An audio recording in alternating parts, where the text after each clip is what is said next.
Hello, I am Paige Barrington. And I am Ashlyn Prendergast.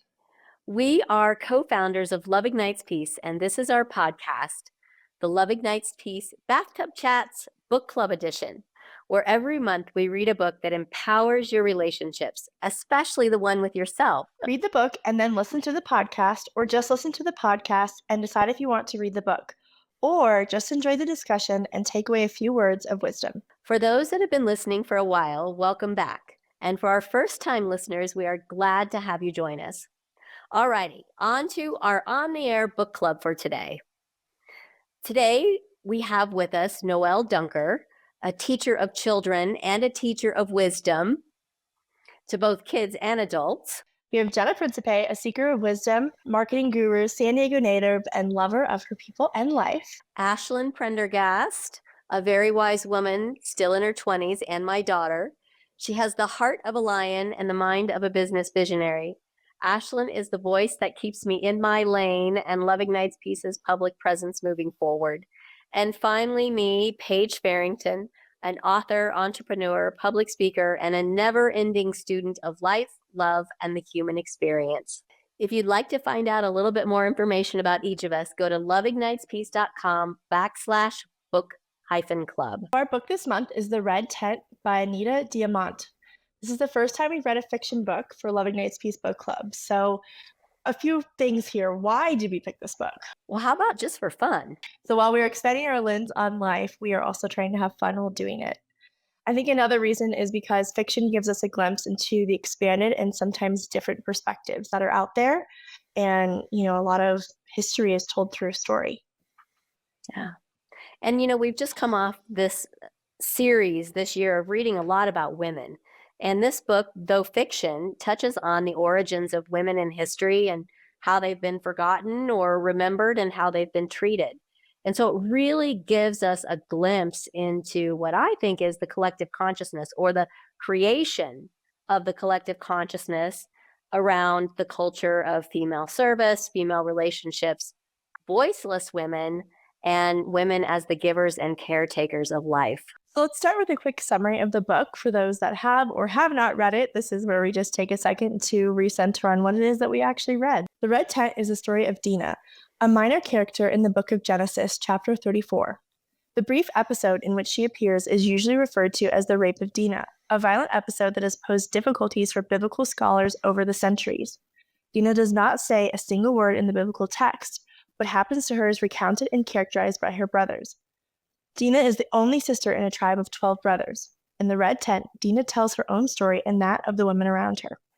The Red Tent is a historical fiction, but because it is based on a biblical story, many readers feel a special connection to its cast of characters, whose names echo through the ages right up to the 21st century, in babies named Jacob, Rachel, Joseph, and Dinah. Published in 1997, The Red Tent became a paperback bestseller. So, as women, did you think this was an important book for you to read? Why or why not? Start us off, Noelle. Well, actually, this is the third time I've read it. And I do think it's important. I think as women, one of the things that I enjoyed, if you could call it that, is it shows us how far we've come. If this is really the way women were treated, it's shown how far we've come and how much further we need to go. So it's just a reminder to bring us back somewhat to that sense of community of women who in aspects of the book was really strong. And in other aspects of the book, you could see the crumbling and the breaking down of the female bonds. But I think it's also a reminder of the way culturally women were just second-class citizens. And I feel like we've grown. I'm not saying we've quite made it to first class, but we have grown a lot. And I even would say that the men have as well in some aspect. I think for me, so in order to answer this question, I need to say that I wish I had had more time with this book. And what I mean by that is I wish I hadn't procrastinated so much because I had to go through it at a quicker pace than I would have liked to. And I think with books like this, anytime there's in historical fiction, I think it's really important to have some point of reference or context about what it is entirely or loosely based off of. So I spent some time after reading going back and like flipping through on the internet trying to understand some of the references. And that shed such a light on the book for me. Like some of, I think, the symbolism that went over my head, some of the characters that went over my head that were completely, biblical based, as we've talked about. And I wish that I had a better level of that understanding prior to reading the book, because I think I would have gotten more out of it. And as I was reading back, I was like enthralled by what I was reading online that I missed. Like that was just like way over my head. And I think if I had spent more, it was a book for me that I needed to spend more time with, because like I said, I think just so much of it I didn't understand, or it felt archaic because it was and is, but I'm reading it with this lens of a 21st century woman. So then it's hard to kind of put yourself back and feel just like some of it where it's like, ugh, like this polygamy, like it's four sisters marrying this husband. Like, okay, well, that's missing the point entirely if you're kind of going in. And so I felt like so much color for me was added after, when I was kind of rebuilding these layers and understanding the story better.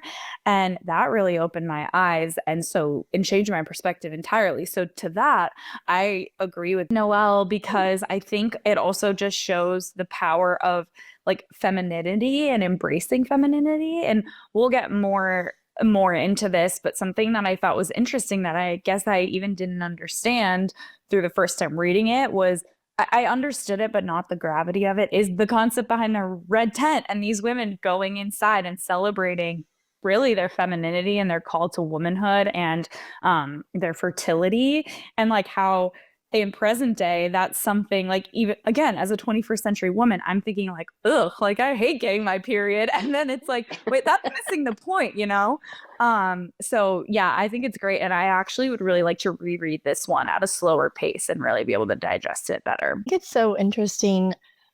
I really wrestled with this question of, is it important to read as a woman or not? Because as a woman who is nearing childbirthing years, I mean, I'm in childbirthing years, but, gonna get married first, ideally, before I have a child. So, got a few years before that happens. But it actually was a little bit scary. There was so much talk of so much death in childbirth that I was like, gosh, like I definitely would not recommend this to someone that was in their like childbearing ages, because I think that, especially in like 21st century culture, although there is actually, unfortunately, an incredibly sad rate of death, especially here in the US, much higher than it should be for a nation of our status. It's not something you want to think about before you are, soon to approach that chapter of life. So that was my one resistance that I felt to my recommendation of this for other women.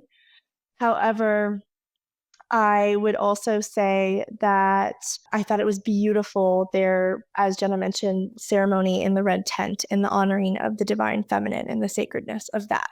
So I really liked the beginning, and I thought that was a really cool way to even weave in the history of how stories are shared from one woman's mouth to another. Like, how powerful is that? But I did hit a point in the book, probably after she heads to Egypt, where I can't say I particularly enjoyed reading it. It kind of dragged on for me, and it was very sad, and it was very like, I don't want to call it low vibe, because that's an unfair categorization of such a beautifully written book. But I mean, it was like her life was over at like 24, which again, for back in the day, one thing I would say, I guess, instead of about recommending this to women, is this would be a great book to read if you're interested in history, because it opened my eyes to history in a way that I've never had my eyes open before. The way they lived, the cultural mores, the rules, the regulations, like the strictness. There was so much that it opened my eyes to. And that was especially demonstrated in the later half of the book. But I just thought that, her life was like over at 26, she felt like. And I could go on, but those are my hot takes on what I recommended or not. And Mom, I'm curious to hear what you have to say, because you actually read this book several times, and it was one that you wanted to read to me and began to read to me when I was like a girl becoming a woman, which is an interesting thing as well. Yeah, like Noelle, this is the third time I've read this book. And I think each time it's probably 2.5 times because I don't think I finished it the second time. But every time I've read it, I've gotten more out of it. And I do think it's an important book for women to read for multiple reasons. One, just the beauty of women coming together and sharing their lives and sharing their femininity, sharing everything about them that really makes them a woman, and celebrating that female aspect of themselves. Because we have spent, I mean, we may be 21st century women, but we have not spent any time of any significance as far as I know. Maybe you all have, but really like celebrating our womanhood and celebrating our femininity and celebrating the qualities that are really beautiful about being a woman. And then I think, kind of to tag off to Noelle, but a little bit different direction, I think it's important that we understand the stories that are part of how we got to where we are today.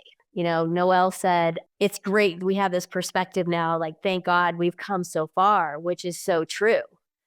But I do think there's still a piece that we need to really understand. And this isn't a piece of like laying blame. I don't mean blaming the patriarchy. I just mean taking our power back as women. And honestly, I think the same applies for men. I mean, the men of today did not create the patriarchy of the past. They're just victims, if you will. I don't know if victims is the right word, but yeah, actually, I think it is. They're victims of what was set into motion culturally thousands of years ago. Just like we're victims of what women are victims of what was set into motion culturally thousands of years ago. So now is our time. We are here to create a new culture for both men and women so that we can live in the full expression of our femininity and the full expression of our masculinity. So yes, I think it's a very important book to read.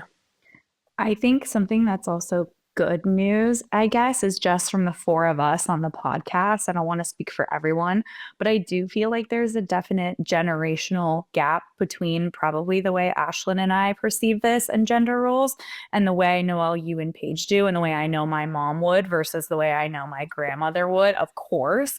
But I think it is a positive thing that I think Ashlyn and I perceive this a little bit different because it's an indicator that we've nudged that much further forward. Like, I think all of us on the call feel pretty far removed from everything that was happening in the book. At least I hope. I think there's a lot of parts of it that we don't feel far removed from, perhaps. But I personally feel, I don't want to speak for you, Ashlyn, but based on what you said too, I feel even further removed than probably you do in your generation, even the way that we're seeing like men and women show up in marriages and as parents and the expectation. And I think it's getting a lot more, accepted. These are just kind of, I don't know, like trite examples, but for men to take on some of the different household roles that women did in the past. And I think we'll see the same thing, hopefully, with our children. It will be that step forward again to where this is kind of part of the distant past. I totally agree with that. I also think that tagging off of the distance, although not intended in the same way you were just sharing, I think that maybe one of the reasons I didn't resonate with the second part of the book as much is because like that's not a chapter of life I'm at yet. I'm not in that letting go of my child and letting him fly free. I'm not finding that second love like that. I haven't even found the first one, right? So I think that was a disconnect for me. But to your point, Jenna, I completely agree.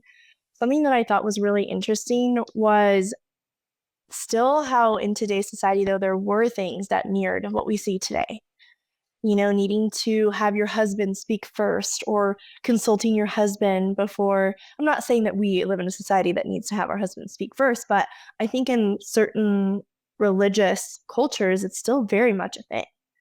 Like it's deferring to the patriarchy, deferring to the husband. And I'm not necessarily saying it's wrong to have a man at the helm of the household. Everyone can interpret that to what they desire in their situation. But it was interesting to see what I still see today at times. Like Leah, I remember part of the book, so strong, so at the helm of the home.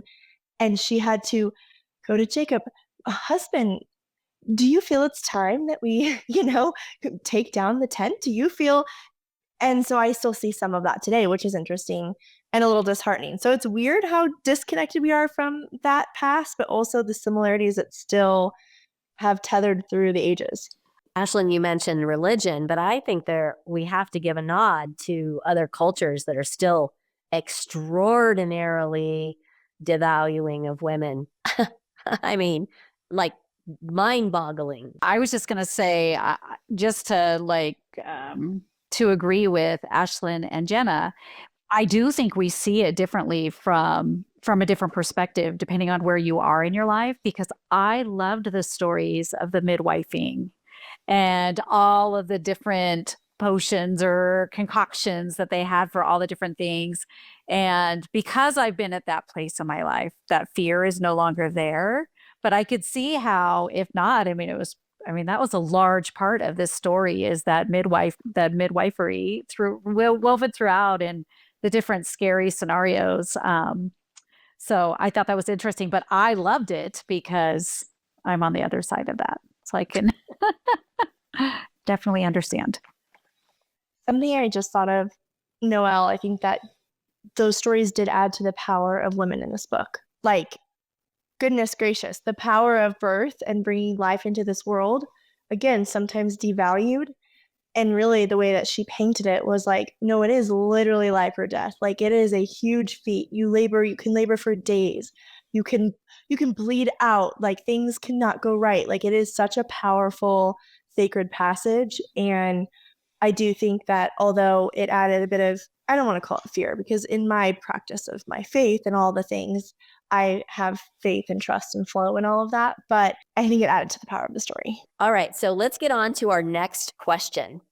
Jacob's God was thought of as the one God that should be worshipped, but the women, the mothers of Dinah, had their own set of female idols that they worshiped and prayed to. Why do you think it was so important for the women to have feminine expression of divinity to call upon? And where is the feminine expression of God today? And for the listeners, I mentioned Jacob.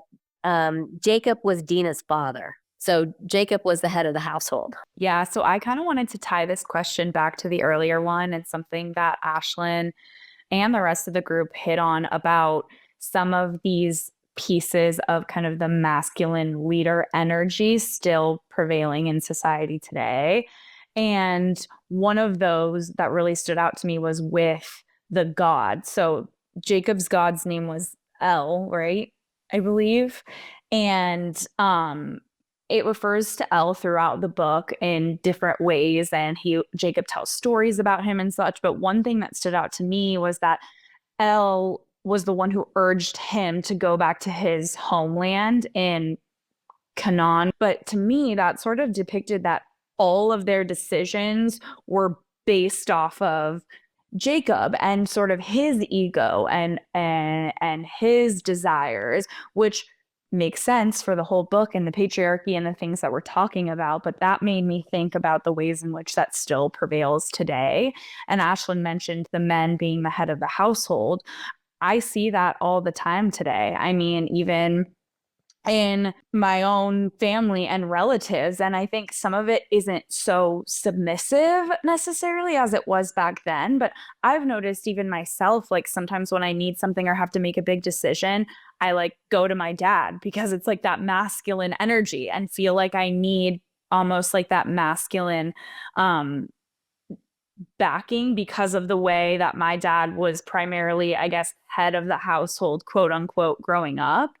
And I just think that that's interesting because that kind of, it really, that amongst other things steers the decisions of their entire family, what they can and cannot do, and the trajectory of their entire lives. But to answer the second part of the question, I think that the reason that it's important is because I'm going to interpret this a little bit differently, and I'm going to interpret God as, I kind of saw God in two ways here. Obviously, there's like the literal, like the religious, symbolic God, but I thought it kind of almost represented like truth and personal truth.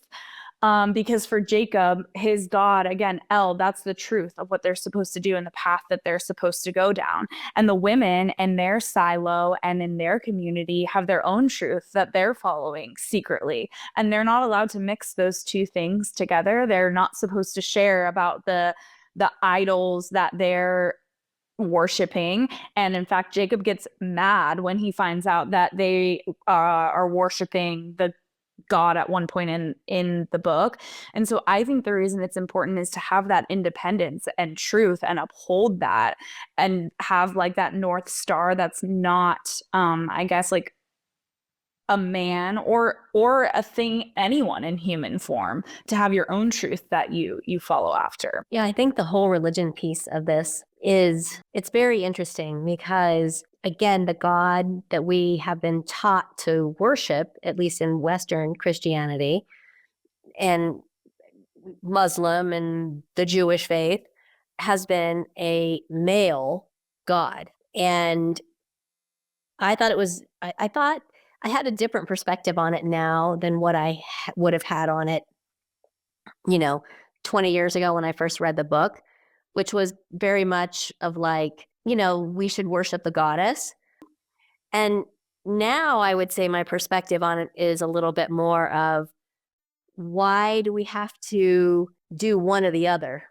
Can God itself or source or energy, because sometimes people get very triggered by the word God, be all of those things? Can God be the masculine and can God be the feminine, the giver of life? And I think it was very important for those women to have that feminine aspect of deity to call on for their own like mental sanity, for their survival. Their lives were so closely tied to giving life that they had to worship something that helped them give life. And the other part of that I think is interesting is that the masculine God, and not that there wasn't a lot of suffering in the whole female aspect of it, but the masculine God in the context of the red tent is one that required sacrifice, required death, required pain, required the losing of your foreskin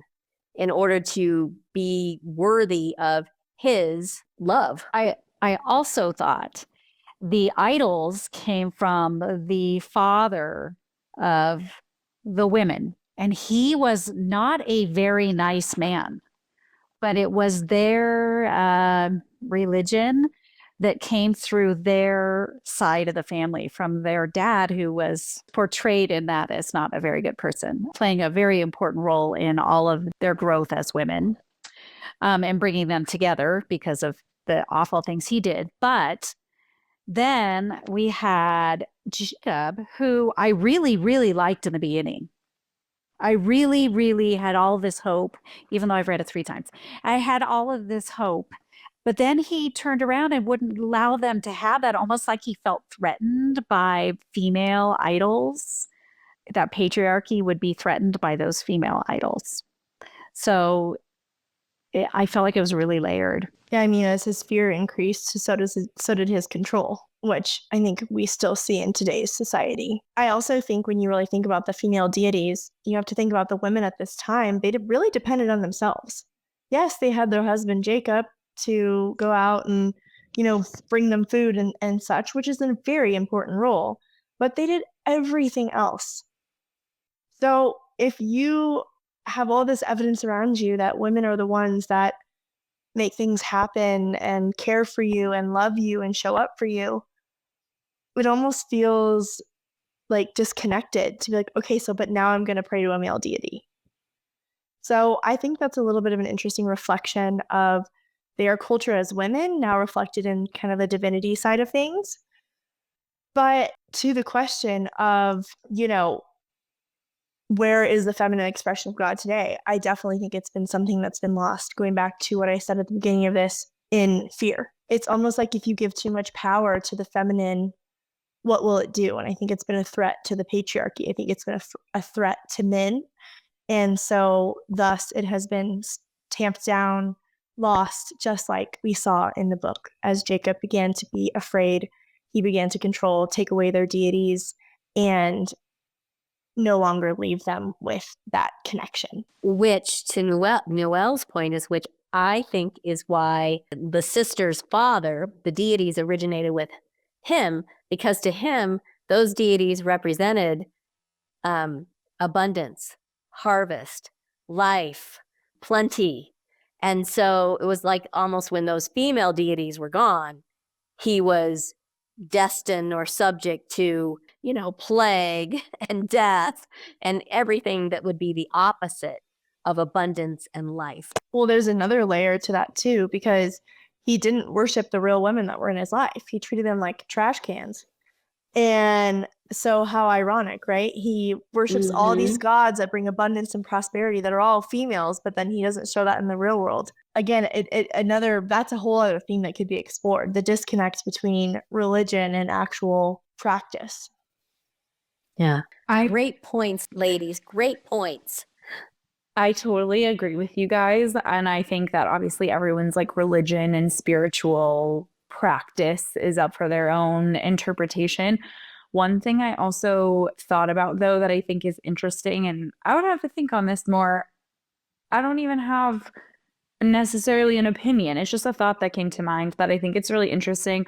One way that I do think we, I guess, admire or like worship, maybe for lack of a better term, femininity is when we're talking about nature. Like we always talk about Mother Nature and Mother Earth.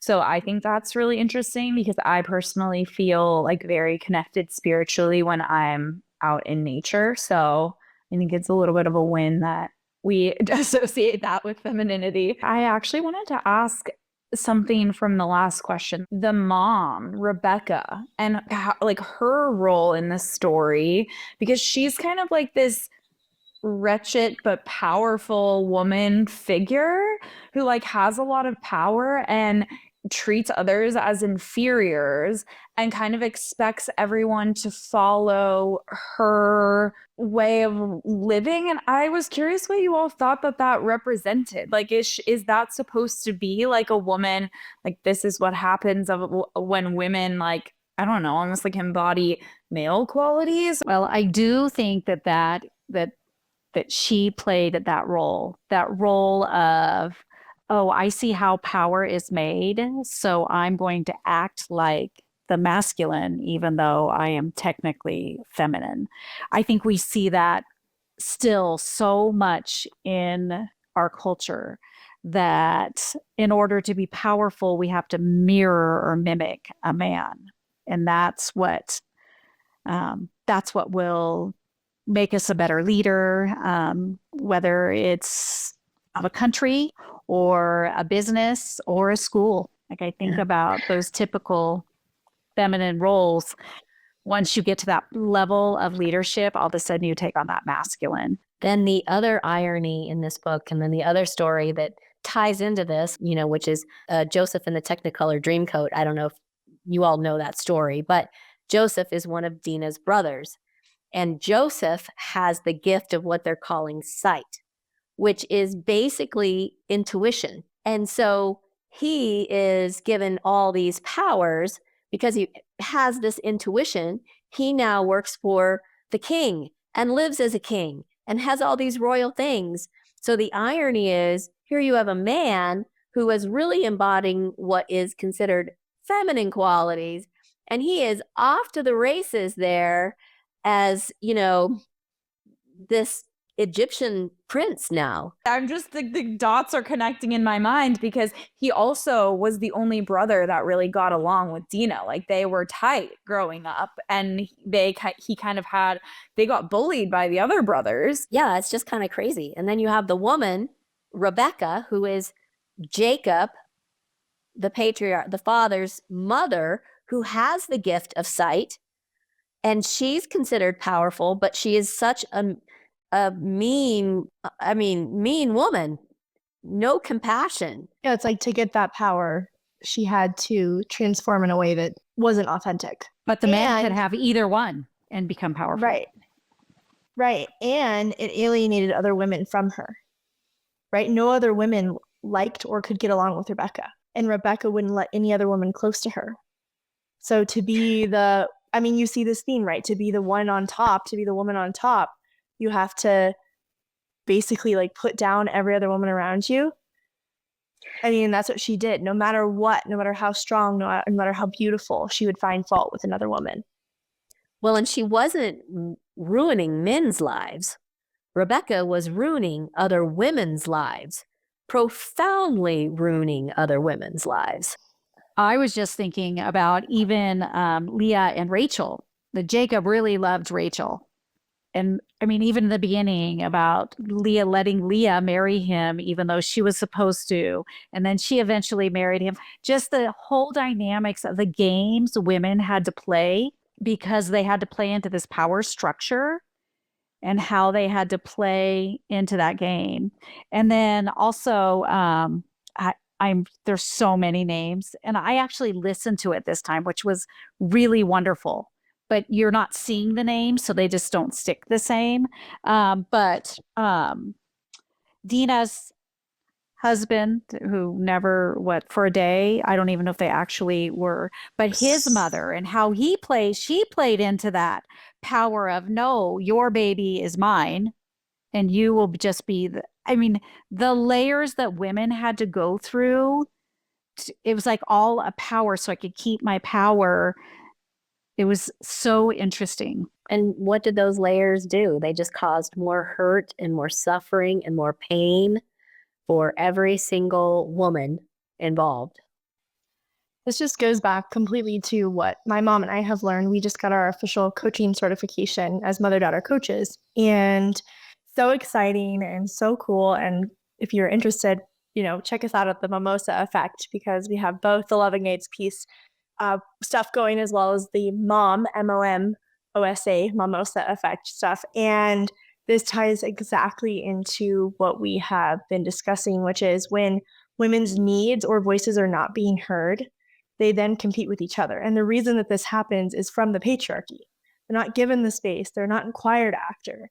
And that is then what creates this dissonance within the female relationships, which is kind of a big thing to say, but when you really think about it, it makes sense. They're fighting to have their needs met. They're fighting to be heard. They're fighting to be seen. They're fighting to be valued. And who is keeping them from that? It's the patriarchal structures that have been created. And that happens between moms and daughters. It's so complex. Thank you for taking on this big work, important work. Yeah, truly. And that also is the catalyst, which I feel like was kind of another theme throughout, but I kept thinking of female rage. Ashlyn, I don't know if you remember Maddie wore that shirt to the Taylor Swift concert that said Feminine Rage, the musical, because if any listeners are familiar with Taylor Swift, her whole album was kind of a breakup album. It's just about feminine rage, but it's this joke because it's like females aren't allowed to be angry. And it's kind of like we don't necessarily have a place to put our anger. So I thought that was really interesting. Our emotions just don't count, or they make us crazy. So the story goes. But we're changing. The story goes, but we're right, Shlenny. So should we move on to the next question? I think we can go ahead and move on. So even though this book was a fiction read, did you have any takeaways from reading the book? I don't know if I had a takeaway, but I felt like something that's still alive culturally is that sexual piece. Like men have these needs and they get them anyway, and that's okay. With the sheep, like that was an acceptable thing. Like as you're coming of age, you're out with the sheep and you can hear the ewes making mewing, it's just, and then, their father, the girl's father, Rachel, and I can't remember his name. Laban, Laban. Yeah. Laban, is that what it is? Leban, I think, if you listen, at least in the book, if you're listening to it, but he was like anything. And like the poor, and I don't remember the woman who they thought died, but didn't really, and came back in the end. I hope I'm not giving that away to anybody reading the book. You have to read it anyway because it's a very important part of the story. But just treated her like nothing. She was just, I don't know, I guess those parts really bothered me. And just, I felt like that was all throughout the story in one way or another, that sexualization of women without any return of their needs or any thought, so I'm grateful that I feel like we're progressing in that way, either that or it's really underground and it's just not brought to the surface anymore, which might be the case. But I just thought, although it was fiction, some of these things are really just alive and still moving through our culture, whether they're risen to the top where we see them or they're underground. But I still think and that goes back to like the safety of women and why we don't necessarily feel safe, which in the hierarchy of needs is just one level up from air, water, and warmth, and the basic necessities to live. The next is safety, and a lot of women do not.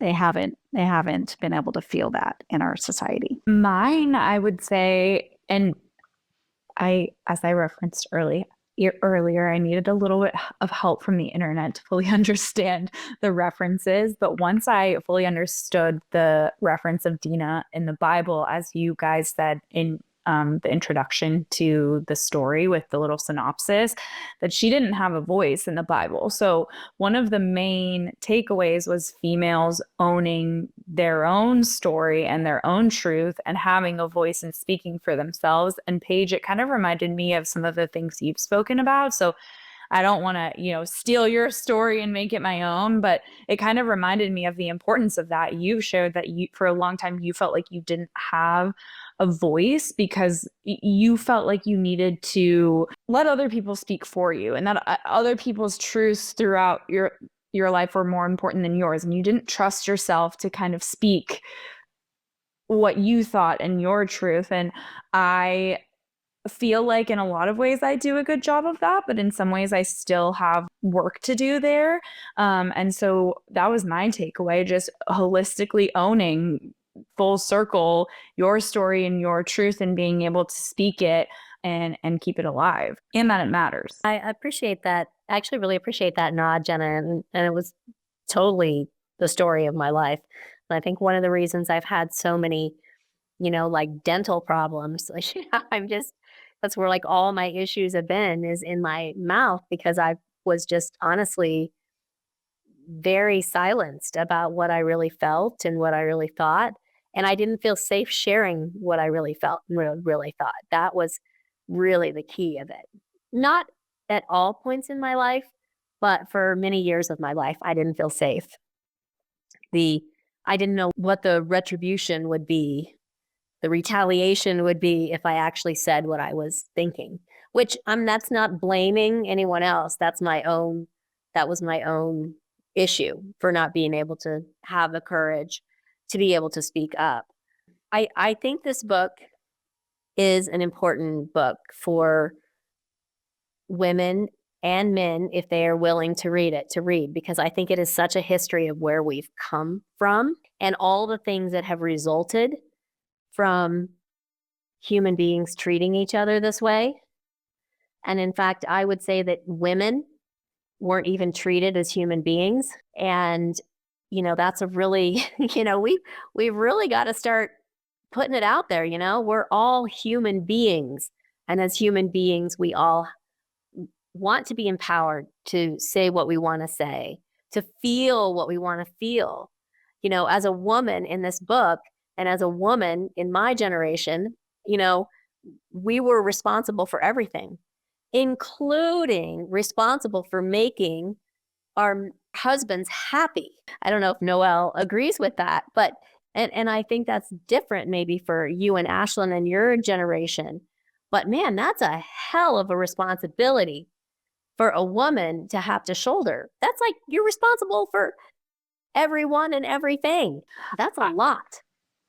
You know what's so interesting that I will add really quickly to that is that you just highlighted, I guess, the way that the patriarchy kind of still looms even in ways that it doesn't. And what I mean by that is sometimes I feel that way, even though that's not how my relationship works and how like I run my household with Martin. Like we totally are like equal partner. I mean, sometimes someone's doing more than the other person. Heck, a lot of times it's him doing more than me.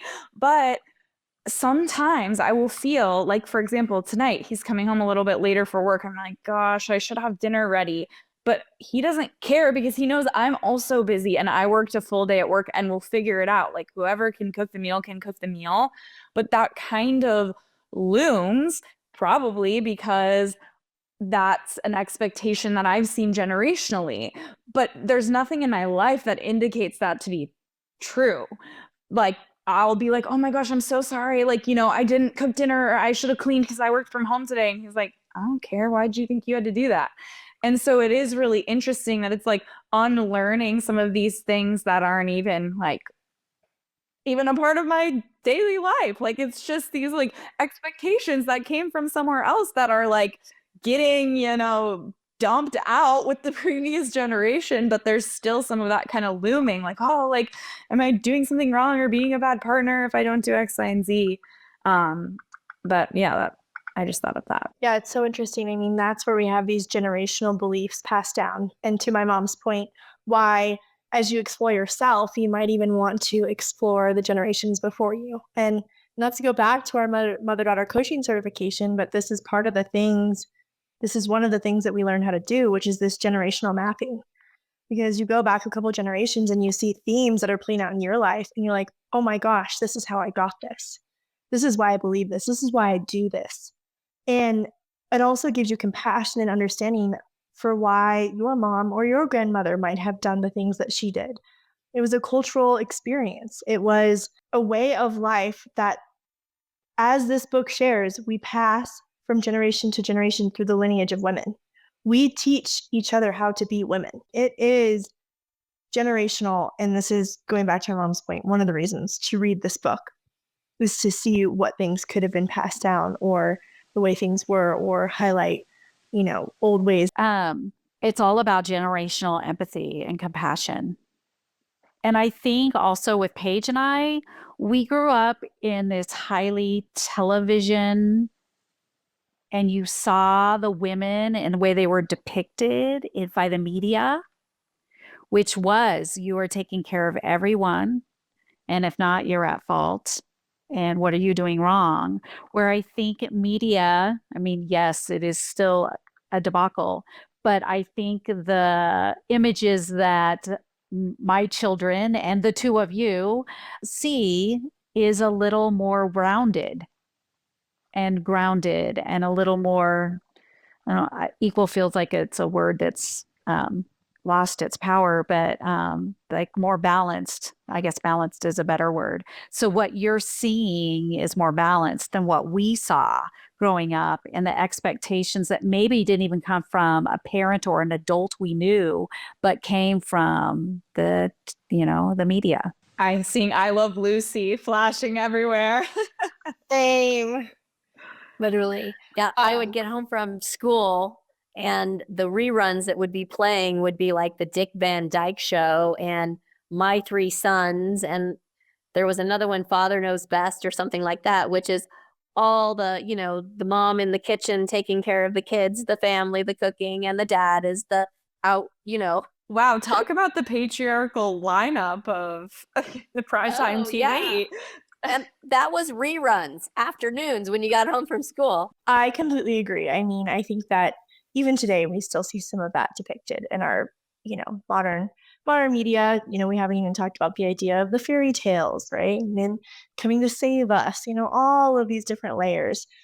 And I do acknowledge there is beauty to the masculine and the feminine showing up in these different ways. There is beauty to keeping a home.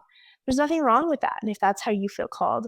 But it has to come from that genuine place of desire and want and need for you versus expectation and just your lot in life. It can't all just fall on the woman's shoulders. That's the thing. There is so much involved in keeping a home that really you need a partner in that whole endeavor. I mean, I'm also just going to add, I think every relationship has to figure out what that partnership looks like. Like, Ian and Heather, my brother and sister-in-law, like they do have your typical dynamic. Like she stays home and keeps the home and keeps the house, and he works, but that is in their eyes their equal partnership. So there is nothing wrong with that if that's how you feel and that's what you want. It's, I guess, what I want to emphasize, because I feel like sometimes we go down this, this route of, I don't want to say shitting on the patriarchy, but at times, or traditional gender roles or the ways things are. And I just want to be clear that that's not also what we're saying. Like, it's beautiful in its own expression. As long as that is the expression that's on your heart and you are supported and you are loved and your needs are being heard. Like, we're trying to bring all the healthy things into that experience. I will go on to my takeaway, which is not profound. It is not in particularly high vibe.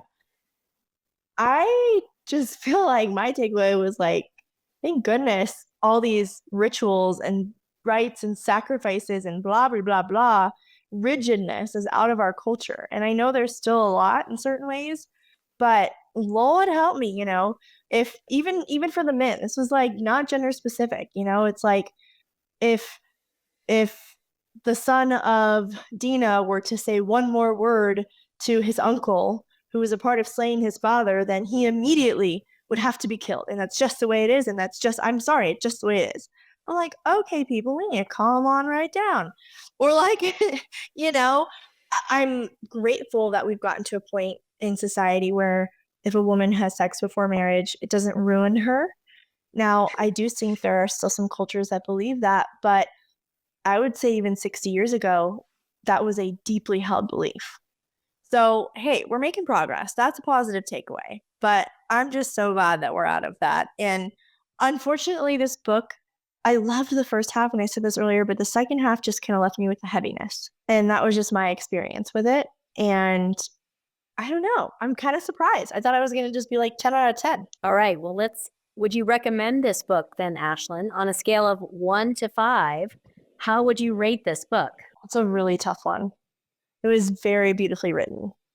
Like the author, I mean, some of the best writing I've ever read, honestly.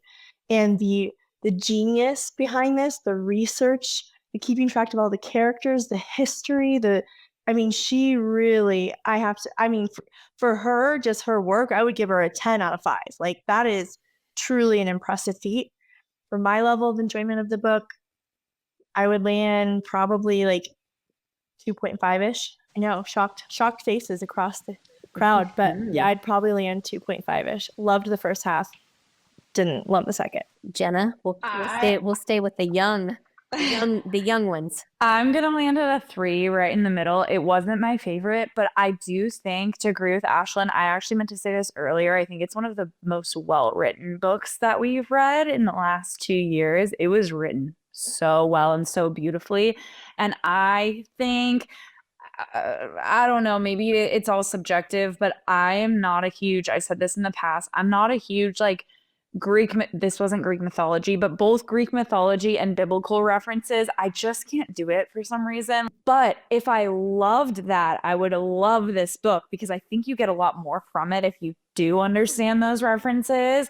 So if you don't, you kind of have to do research, in my opinion. And if you love that aspect of historical fiction, I think you would really like this book and get a lot out of it. But I'm kind of middle of the road, because I think it hinges upon that for the reader, in my opinion. Noelle? Well, I am going to give it a 4.5.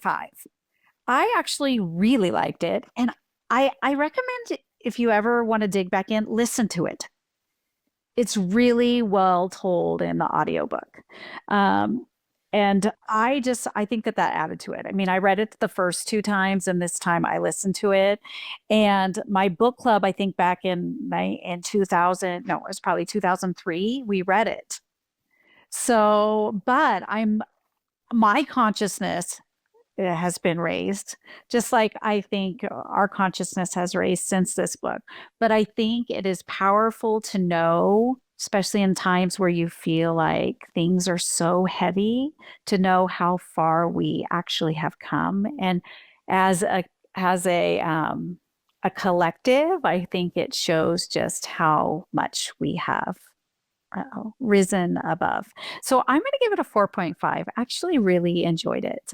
The first half much more than the second half because I wanted it to be, and it was a happy ending, but I wanted it to be happier. I agree with that, Noelle. I wanted an even happier ending. Give me some more babies flocking about. I'm glad some of the weight was lifted, but I think the reality though is she did a great job of doing it really real, right? Like not making it 100% warm and fuzzy. But I agree with you. Happier ending. I would have been in for that. Well, I'm digressing here, but we didn't really, we're talking about the second half of the book, but we really didn't talk about the fact that at the end of the book, basically, she realizes she was completely invisible to her father. Father didn't even ask about her, as he was dying, which is such a horribly sad statement of affairs. So I guess I should get back to the question here. I am going to do something I've not done before. The first half of the book, I'm going to give a 5. And the second half of the book, I'm going to give a 2.5. And because I do agree, I actually had to stop reading. Once I got to kind of the halfway point in the second half of the book, I had to stop reading for about 4 or 5 days before I could even bring myself to read, because basically you went from what was primarily a very joyous childhood, though it was, you're, as a girl, you're still a second-class citizen, but for her, there was still so much love and joy from all of her mothers, to the second half being how basically her brothers ruined her life. So talk about that whole theme too, about how they kill off her husband. Like that was gut-wrenching. Because of ego and status. And I mean, there's so many themes to give this book even more credit. There's so many things that could be explored. That's, I think, one of the beautiful things as to why Noelle and both my mom have probably reread it multiple times. Like one pass is just simply not enough to explore every facet of this writing. That's why I do give her writing 10 out of 5. Like it was a beautifully written, beautifully done job. My enjoyment just didn't hit that. And I want to tie something that you said, Mom, which was one of the questions that we were going to ask that we didn't get to, was about the arc of the story of how, what's one word that you would give to Dina's arc of the story? And the word that I would use is dimming. And that just, for someone whose passion is about shining the light in the world and helping others do the same, it just killed me softly to see her go from this bright, vibrant girl, and it just felt like the rest of the story was just dim, dim, dim, dim. And then she brightened a little at the end. She did end with a brightness, and there were sparks of brightness, but it was just this general continual dimming that started with each experience. And unfortunately, a real reflection, I think, of many people's lives, but not a reflection of what I would hope for my life or what I would encourage those that follow Loving Knight's Peace to pursue. Like, that quote, Jenna and I would always send this to each other, but it's something along the line of like, darling, like don't let a harsh world like dim your light or something like that, or stay bright or stay soft in a hard world. And I think that is just like a core tenet that we try to embody at this point. And I felt like the world did make Dina quite hard in a lot of ways, and for many, many years, and rightfully so. She suffered terrible traumas. And I think we need to give a lot of credit. What was her husband's name at the end? Benia was like, I mean, I loved him. Like he made all of those other men, except for her first husband, who was that passionate love. They say you fall in love 3 times. There's one is passionate, one is karma, and the last one is like the love. Like he just crumbled the idea of patriarchy. And I appreciated that. I mean, the idea of the patriarchy that she experienced. He just put her on that beautiful pedestal and saw who she really was.